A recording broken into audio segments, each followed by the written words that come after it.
Bonjour à toutes et à tous, je suis ravi de vous retrouver pour un nouveau tutoriel MuseScore. Aujourd'hui, on va voir comment écrire des vocalises. En fait, ça arrive sur des partitions de musique vocale d'avoir plusieurs versions différentes d'une mesure. Là, ici, c'est quelque chose d'extrêmement simple. On va rajouter un fa dièse pour ajouter en fait une petite note de passage sur le temps qui est toujours agréable à l'oreille. Mais sinon, il y a des choses un peu plus complexes qu'on va voir notamment dans le monde de l'opéra, dans les airs d'opéra. On va voir ce qu'on peut faire. Donc, la première méthode consiste à avoir la partition en format MuseScore qui est déjà recopiée et on va rajouter donc les vocalises comme ça proprement. La deuxième méthode, sans doute beaucoup plus pratique, consiste à écrire simplement ces vocalises en petites notes comme ceci et à les imprimer, les découper et les coller sous forme de bandelettes sur les partitions. Je pense que c'est peut-être plus faisable pour les chanteuses, les chanteurs. Donc on va avoir déjà la première version, la première méthode, c'est lorsqu'on a voilà, la partition en format numérique comme ceci. Ça, c'est un extrait de l'Italienne à Alger, le final du premier acte. Et là, on a Isabella qui va faire une vocalise ici. Voilà, c'est une vocalise qui est plutôt simple, qui est un peu sage. Je trouve que ça manque d'aigu. Ce que je vais faire, c'est que je vais l'amplifier un petit peu. Donc, ce que je vais faire, c'est que je vais appuyer sur I et j'arrive sur l'ordre des instruments. Et ce que je vais faire pour la voix, c'est que je vais rajouter une portée. Voilà, je clique et je fais ajouter une portée. La portée se retrouve en dessous, donc je la mets en haut avec la flèche vers le haut. Et là, on voit que la portée supplémentaire est devenue portée 1, donc elle sera tout en haut. J'appuie sur OK et cette portée apparaît. Alors là, c'est extrêmement moche, hein, c'est extrêmement moche, hein. Là franchement, voilà. Mais vous inquiétez pas, on va soigner ça tranquillement. Ce qui nous intéresse, c'est d'écrire la vocalise ici, au-dessus, comme ce qui se passe ici pour Das Feilschen. Après, on enlèvera. Voilà. Pour l'instant, on a les échafaudages, c'est très moche, mais après, on enlèvera les échafaudages. Je clique sur la pause, et là, je vais ajouter une division irrégulière. Là, c'est important de savoir le nombre de notes que contient votre vocalise. Donc, j'espère que vous avez un brouillon à proximité ou quoi. Vous comptez le nombre de notes de votre vocalise et vous allez mettre ça dans la case de gauche. Moi, en l'occurrence, j'ai calculé, enfin j'ai compté, la vocalise que je veux faire contient 29 notes. Ça, la case de droite, c'est l'apparence, le rythme sous lequel apparaîtra chacune des notes. Si je mets 2, ça va faire des blanches. 4, ça va faire des noires, etc. etc. C'est comme pour la métrique. Moi, je veux quelque chose qui ait une apparence de double croche, donc je vais mettre 16. Je tiens à préciser que si ça avait été une mesure à 3 temps, comme ceci, là, ici, on imagine que c'est une mesure à 3 temps, il aurait fallu mettre 12 pour une double croche et pas 16. Hein, puisque une double croche, c'est un douzième d'une mesure à 3 temps. Voilà, c'était juste la petite précision. Là, en l'occurrence, on est dans une mesure à 4/4, donc on peut mettre 16. Là, je vais écrire ma vocalise, donc j'avais pensé à quelque chose comme ça. La, sol, la, mi, do, si, do, la, mi, ré, mi, do, la, sol, la, mi, do, si, la, sol, fa, mi, ré, do, si, la, sol, fa, mi, ré. Donc ça fait bien 29 notes. C'est juste, voilà, je prends ce modèle-là qu'a proposé Rossini. Je ne sais pas si c'est Rossini ou si c'est l'édition Ricordi que j'ai à la maison, mais en tout cas c'est le modèle un peu mélodique. C'est le modèle mélodique que propose la vocalise, daga, daga, daga, daga, daga, daga, daga, et ensuite une descente conjointe. Donc ça va nous faire ça. Alors, je mets bien le bémol. La, sol, la.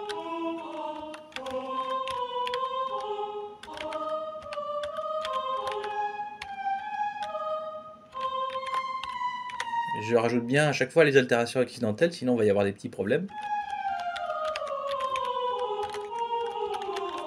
Voilà, j'arrive au bon nombre. On arrive bien sur Do, si, la, sol, fa, mi, ré, do, si, la, sol, fa, mi, ré. Après pour la note d'arrivée. Voilà. Je rajoute des petites choses, des liaisons et des accents, comme c'est écrit. Voilà.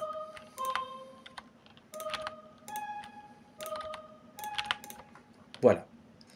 Je me retrouve avec ça. Déjà, j'inverse la direction des notes, donc j'appuie sur X. Les ampes se retrouvent vers le haut. Là, le 29, je trouve que ça fait pas joli, donc je vais l'enlever. Si jamais l'inspecteur il apparaît pas, n'oubliez pas que vous appuyez sur F8, F8, hein, et ça apparaît, ça disparaît. Voilà, donc type de numéro, je vais mettre aucun, Direction automatique, on n'y touche pas. Là, il n'y avait pas de crochet, mais au cas où il apparaisse un crochet, on met aucun. Et là, voilà, on a quelque chose comme ça. Tout de suite, ce que je vais faire, c'est que je vais cliquer sur la portée. Pas sur une note, mais sur la portée. Voilà, comme ceci. Là, il y a un petit cadre bleu au niveau de la mesure. Je vais faire clic droit, propriété de la portée, et je vais mettre petite portée. Ça va me permettre d'avoir voilà, des petites notes comme ça. Ça va être beaucoup mieux. Encore autre chose, donc je continue de cliquer sur la portée, soit ici, soit là, n'importe quelle mesure de la portée, propriété de la portée, et je vais faire masquer lorsque vide, toujours, j'applique. Et là, soudainement, c'est quand même beaucoup mieux. On n'y est pas encore tout à fait, mais on a quelque chose de beaucoup mieux agencé. On a encore un problème sur cette ligne-là, il y a cette mesure vide qui apparaît. Bah oui, parce qu'en fait, masquer lorsque vide, ça concerne les lignes à chaque fois de la page, mais ça ne concerne pas. Donc si jamais sur une ligne il y a quelque chose d'écrit, bah, toutes les mesures de la ligne vont apparaître, y compris les mesures vides. C'est pas très joli. Donc ce que je vais faire, c'est que j'appuie, je clique sur la mesure, et cette fois-ci je fais propriété de la mesure, et là je vais rendre invisible la première portée de la mesure, à savoir la première portée, c'est celle-ci. Voilà, hop, je décoche la case visible, j'appuie sur appliquer et voilà, la mesure a disparu. Il faudra faire la même chose pour toutes les mesures de la ligne qui sont superflues. On a cette chose horrible qui reste, donc il va falloir l'enlever. J'appuie dessus, je fais supprimer, j'appuie dessus, je fais supprimer, et là on a quelque chose de propre. On a cette mesure-là qui est apparue dans la mise en page, il faut que je la retire. Propriété de la mesure, invisible. Ok. Voilà. Si jamais vous avez envie de rajouter des vocalises ailleurs, et là vous dites, bah oui, je voudrais bien, mais la portée elle a disparu. Nyeh. Donc ce que vous faites, c'est que vous allez recliquer sur la mesure qui est toujours visible, et vous allez démasquer en fait. Là, vous faites jamais. Et là, normalement, ça va réapparaître. Voilà.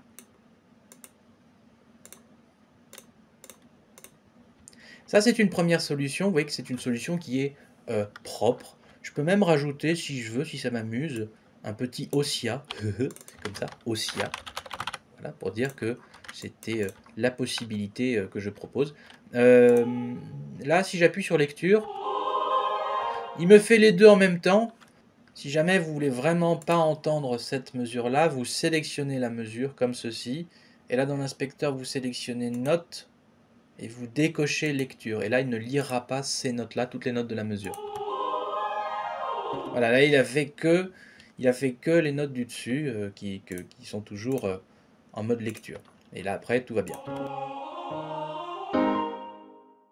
Il y a quelque chose que je ne vous ai pas montré, c'est le point d'exclamation qui est séparé du mot. Vous voyez que le problème, c'est que si jamais je veux faire un espace, hop, il me met tout de suite à la syllabe suivante. Moi, je veux un espace entre Pfeilchen et le point d'exclamation, parce que moi, je trouve ça pas joli, ça. Ça, je trouve ça pas joli. Donc, ce que je vais faire, c'est que je vais faire CTRL plus espace, et là, j'ai un espace insécable qui s'est formé. Un espace insécable qui va me permettre d'avoir, voilà, de la distance entre le point d'exclamation et le mot. Je trouve ça plus joli, plus aéré, c'est voilà, c'est personnel. On vient de faire une solution qui est un petit peu fastidieuse parce qu'il faut avoir déjà recopié la partition avec la réduction piano et tout. Bon, je me doute bien que je suis le seul pépère qui a le temps et l'envie de faire ça. Donc, deuxième solution pour les vocalises, c'est de les écrire sous forme de petites bandelettes comme ça à imprimer et à coller sur les partitions. Donc comment j'ai fait ça?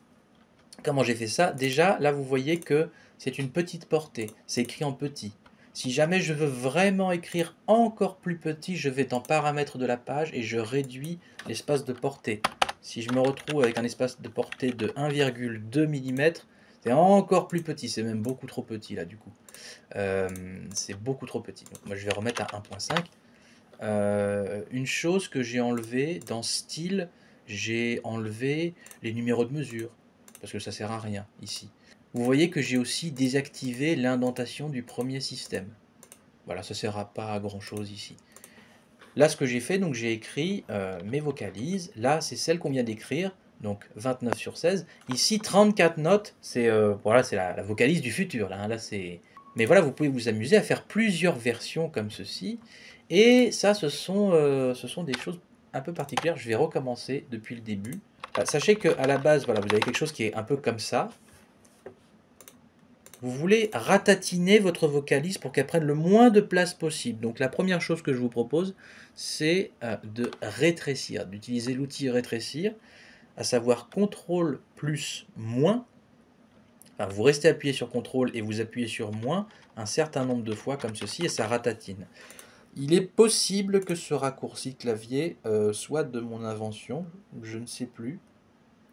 Je ne crois pas que ce soit les mêmes raccourcis. Donc dans ce cas, ce que vous faites, c'est que vous allez dans Préférences et vous allez dans Raccourcis. Et là, vous cherchez Rétrécir et vous, en faisant double-clic, vous faites votre raccourci. Donc moi, je fais CTRL-. Voilà, et ça donne ça. Et vous faites Remplacer si jamais c'est autre chose. L'inverse de rétrécir, ça va être étirer, la fonction étirer. Et moi, ce que je fais, c'est que je fais CTRL et plus. Voilà. Ça permet d'étirer. Voyez, ça, c'est vachement pratique. Soit pour rendre des mesures plus aérées, soit au contraire pour les ratatiner quand on cherche à gagner de la place.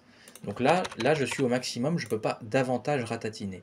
Ce que j'ai fait ici, quand même, ce que j'ai rajouté, c'est que dans style et note, j'ai rétréci la distance entre l'altération et la note et la distance de l'altération. Dans mesure, je suis passé, pour la distance minimum entre les notes, de 0,20 à 0,10. Toutes ces choses-là permettent vraiment de ratatiner, vraiment de rétrécir au maximum, d'écraser la vocalise pour qu'elle prenne le moins de place possible. Encore une autre solution, c'est le cadre horizontal que j'ai rajouté. Vous êtes dans ce cas précis, vous ajoutez un cadre horizontal qui va séparer les deux vocalises. Et là, il y en a une qui se retrouve en bas. Et là, j'appuie là-dessus avec le carré, et là je bouge ma souris, et là ça me permet encore davantage, comme ça au maximum, et là je crois que je peux pas faire plus que ça. Voilà, je fais la même chose pour la suivante, comme ça, et là vous vous retrouvez avec, voilà, des vocalises qui sont prêtes à être imprimées et collées. Si vous trouvez qu'il y a trop d'espace, et je suis d'accord avec vous, vous allez dans saut et espacement, et là vous avez cet outil là qui est merveilleux, espacement fixe entre portées. Vous prenez la portée du haut comme ça, et là vous pouvez régler la distance entre les systèmes, entre les portées, pardon. Et ça c'est bien, ça permet de, encore une fois, de gagner de l'espace sur la feuille.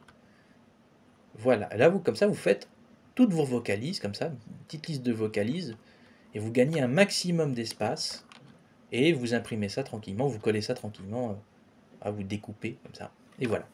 Ça c'était la solution plus réaliste, je pense. Ça demande moins de temps, ça permet de rajouter ça à la main. Je pense que c'est plus faisable. Voilà, je vous souhaite une bonne journée et à bientôt.